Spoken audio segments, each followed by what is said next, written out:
Opening shards, my favorite thing to do at Raid Shadow Legends, and everybody keeps telling me that I'm the most unlucky player ever. A lot of people have told me that I have not got good drops.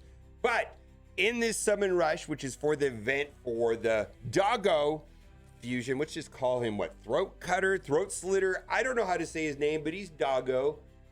We're going to be opening up sacred shards to get through this event. We're going to go over the event and the way that I'm approaching it, and then we're also going to go over the progressive chance that's running right now, because there's some revivers. It looks like it's a revive theme, and this progressive chance is very good. Now, I view sacred shards now currently as currency to finish these events. It's just that simple. And to get the maximum, you get 5 plus 15 right here. You got to get 3,200, which is 6 sacred shards. Well, that'll give me 3,000 points, and then I'll open up some ancient shards because I'm going to need some food for the event that'll be following up right now after this, which is going to be what, a champion training event. So we're going to now talk about the event, and this is Kat's plan right here. Kat is doing all the stars, and she's going to skip gear enhancement 1 and 2. I guess she must be low on silver. That's not my plan, but you know, to each their own.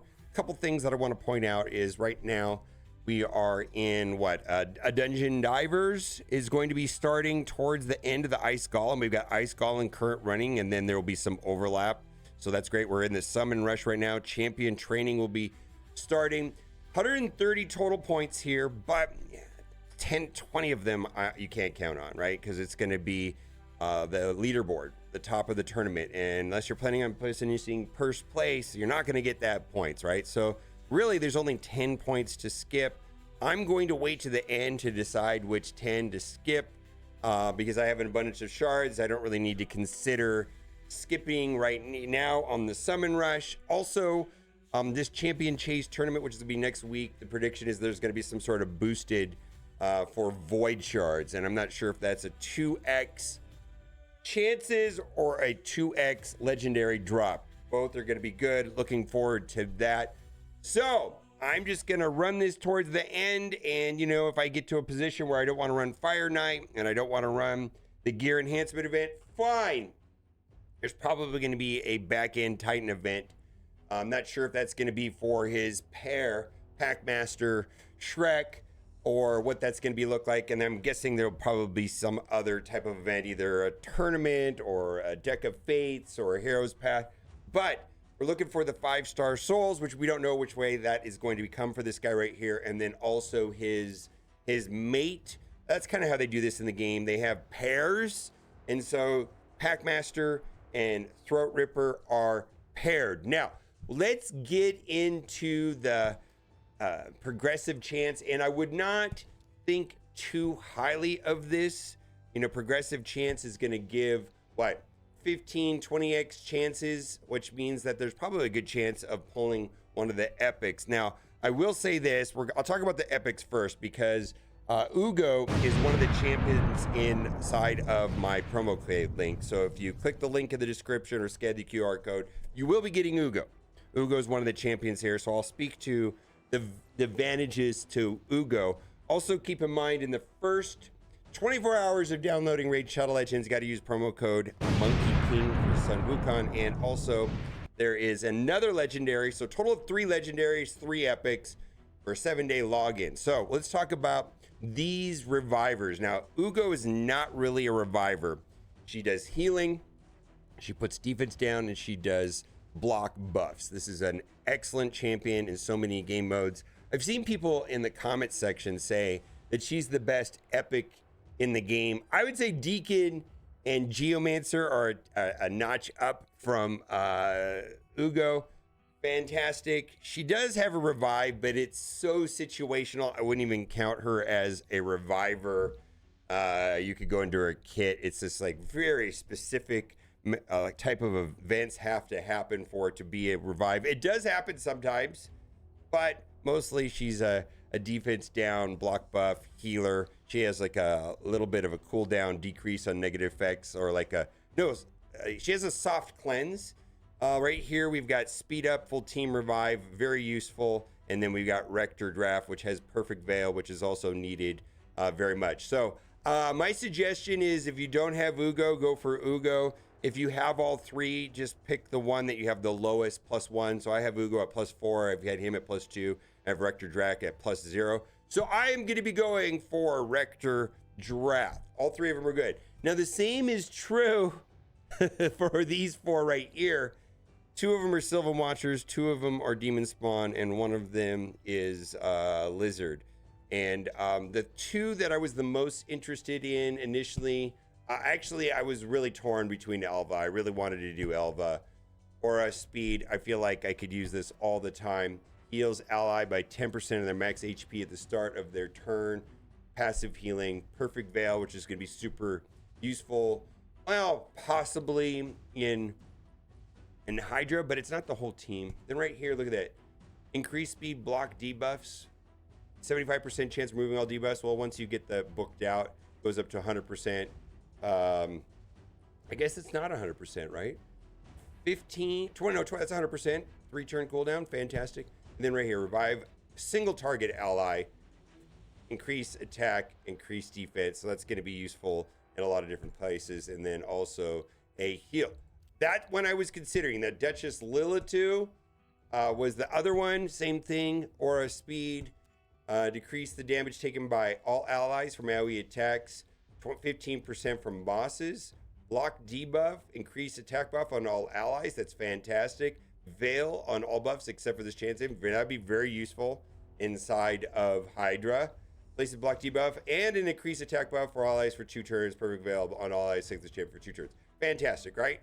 Then right here, revives all dead allies. Place Veil on all allies. Save this champion for 1 turn. Place a 50% continuous heal buff on allies 2 turns. This is one of the best characters in the game.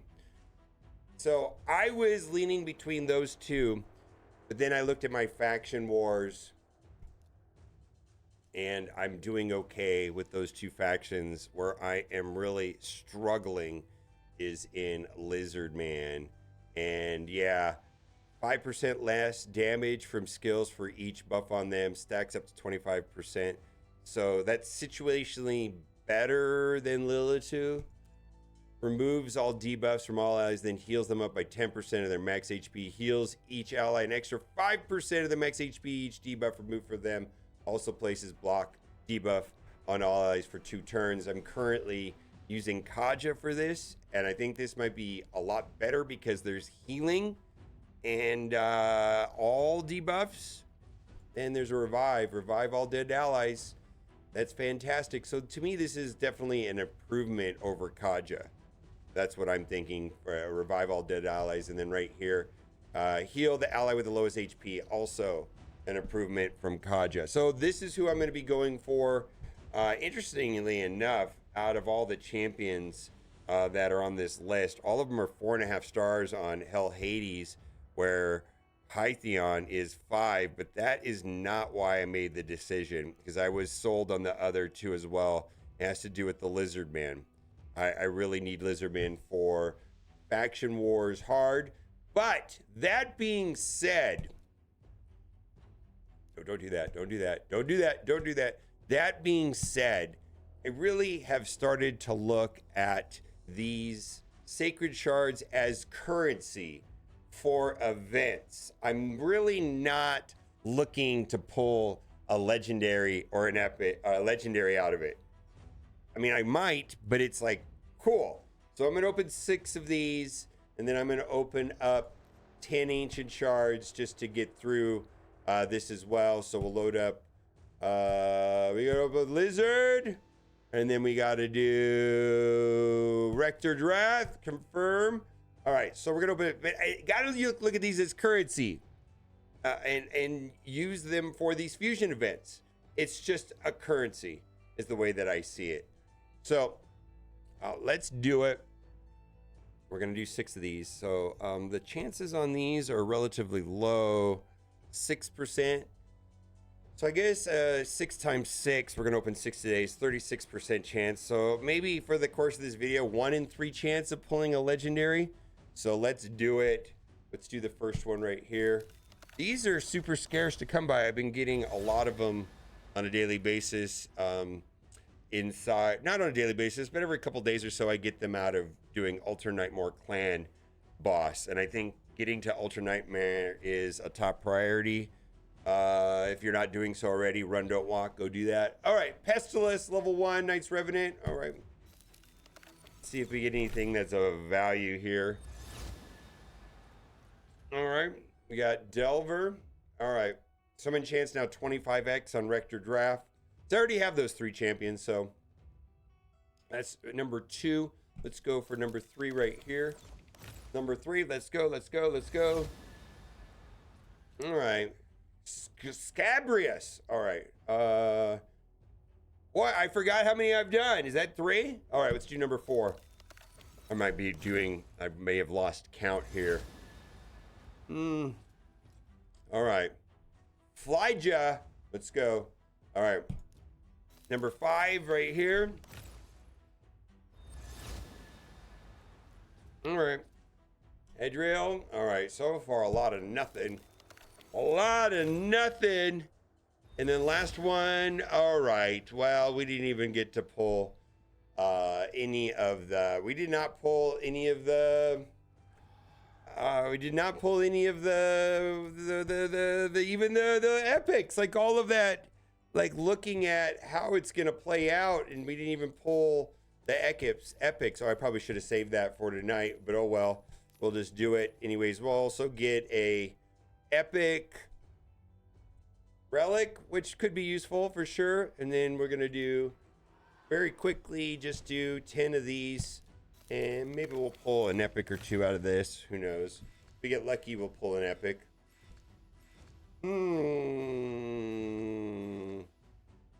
Nothing.